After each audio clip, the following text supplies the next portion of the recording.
Our story today is called The Boarded Window. It was written by Ambrose Bierce. Here is Shep O'Neill with the story.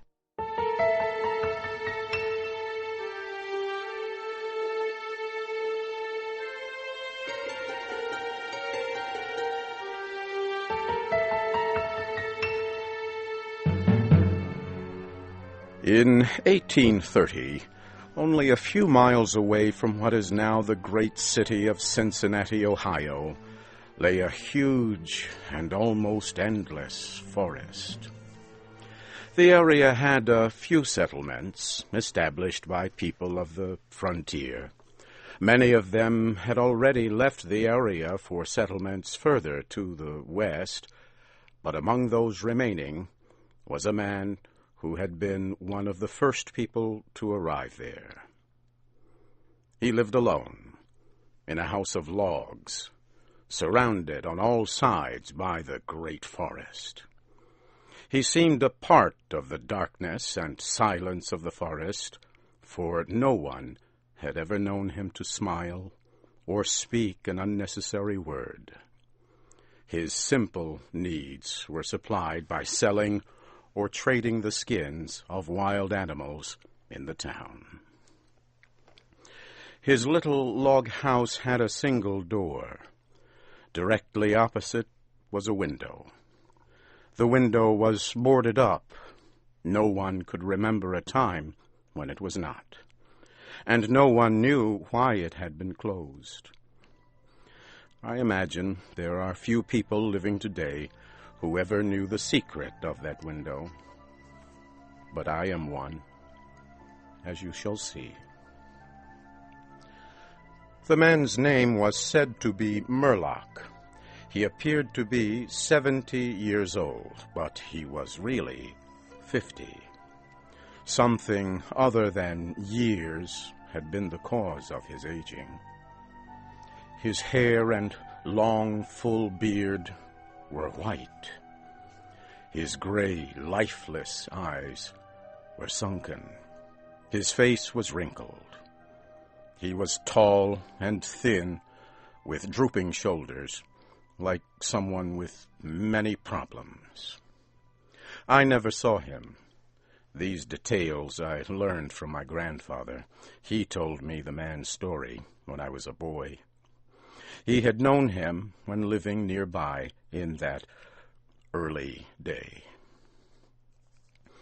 One day, Murlock was found in his cabin, dead. It was not a time and place for medical examiners and newspapers. I suppose it was agreed that he had died from natural causes, or I should have been told and should remember. I know only that the body was buried near the cabin, next to the burial place of his wife.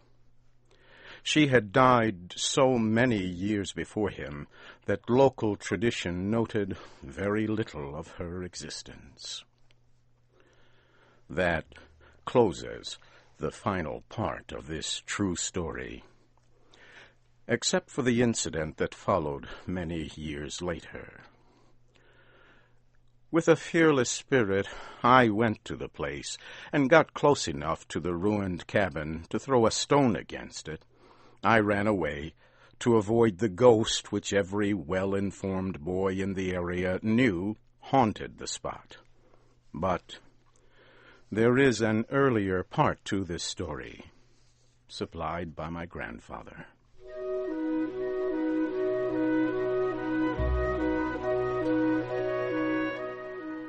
When Murlock built his cabin, he was young, strong, and full of hope. He began the hard work of creating a farm. He kept a gun, a rifle, for hunting to support himself. He had married a young woman in all ways worthy of his honest love and loyalty. She shared the dangers of life with a willing spirit and a light heart. There is no known record of her name or details about her. They loved each other and were happy. One day, Murlock returned from hunting in a deep part of the forest. He found his wife sick with fever and confusion. There was no doctor or neighbor within miles. She was in no condition to be left alone while he went to find help.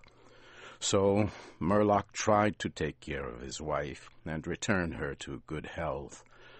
But at the end of the third day, she fell into unconsciousness and died. From what we know about a man like Murlock, we may try to imagine some of the details of the story told by my grandfather. When he was sure she was dead, Murlock had sense enough to remember that the dead must be prepared for burial. He made a mistake now and again while performing this special duty. He did certain things wrong, and others which he did correctly were done over and over again.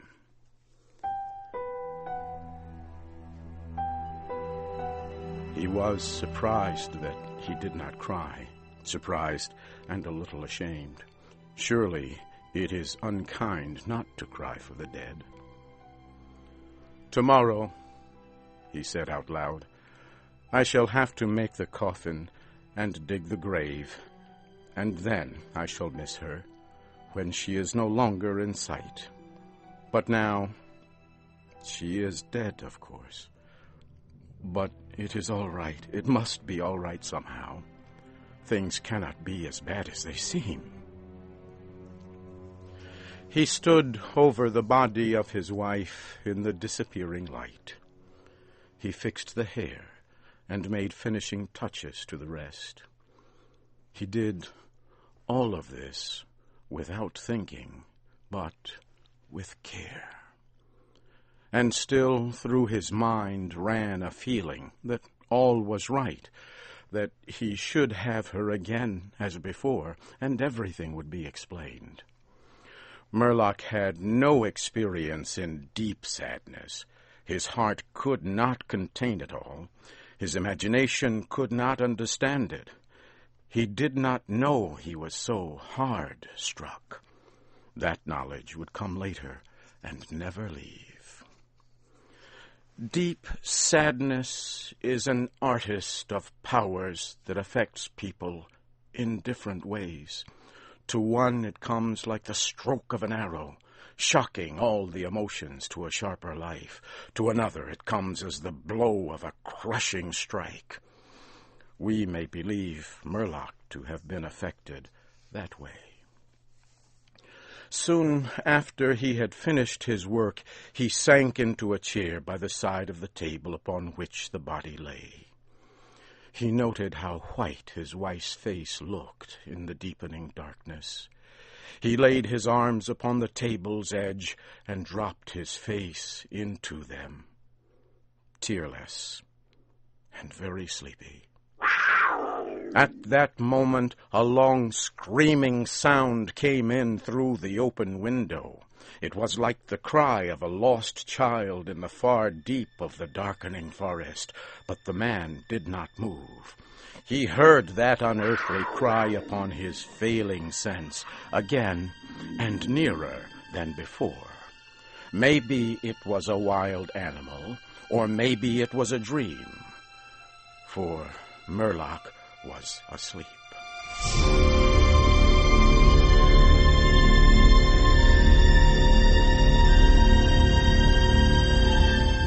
Some hours later, he awoke, lifted his head from his arms, and listened closely. He knew not why. There, in the black darkness by the side of the body, he remembered everything without a shock. He strained his eyes to see he knew not what. His senses were all alert. His breath was suspended. His blood was still as if to assist the silence.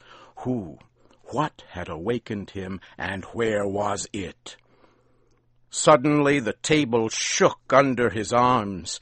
At the same time he heard, or imagined he heard, a light, soft step, and then another.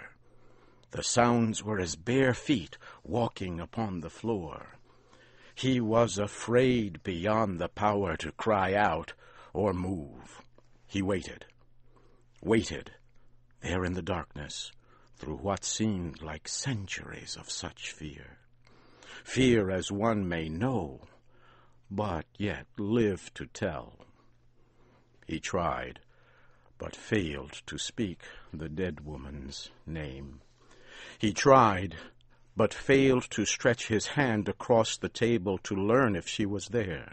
His throat was powerless. His arms and hands were like lead. Then something most frightful happened. It seemed as if a heavy body was thrown against the table with a force that pushed against his chest. At the same time, he heard and felt the fall of something upon the floor. It was so violent a crash that the whole house shook. A fight followed, and a confusion of sounds impossible to describe. Murlock had risen to his feet. Extreme fear had caused him to lose control of his senses. He threw his hands upon the table. Nothing was there. There is a point at which fear may turn to insanity, and insanity incites to action. With no definite plan, and acting like a madman, Murlock ran quickly to the wall. He seized his loaded rifle, and without aim, fired it. The flash from the rifle hit the room with a clear brightness. He saw a huge, fierce panther dragging the dead woman toward the window. The wild animal's teeth were fixed on her throat. Then there was darkness, blacker than before, and silence.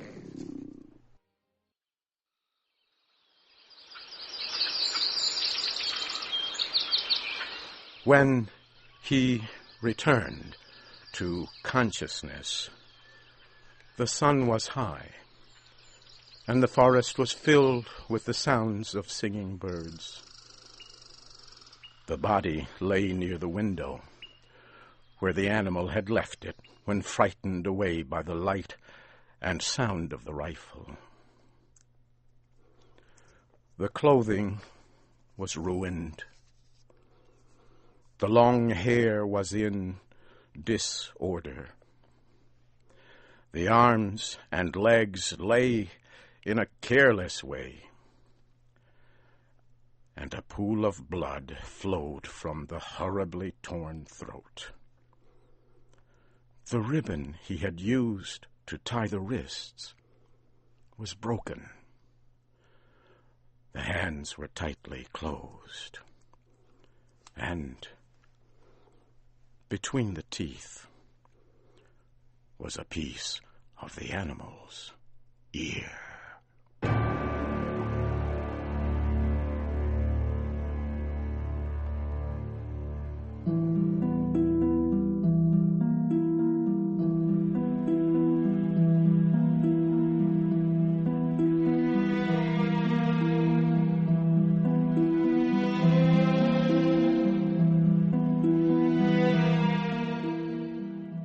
The Boarded Window was written by Ambrose Bierce. It was adapted for Special English by Lawan Davis, who was also the producer. The storyteller was Shep O'Neill.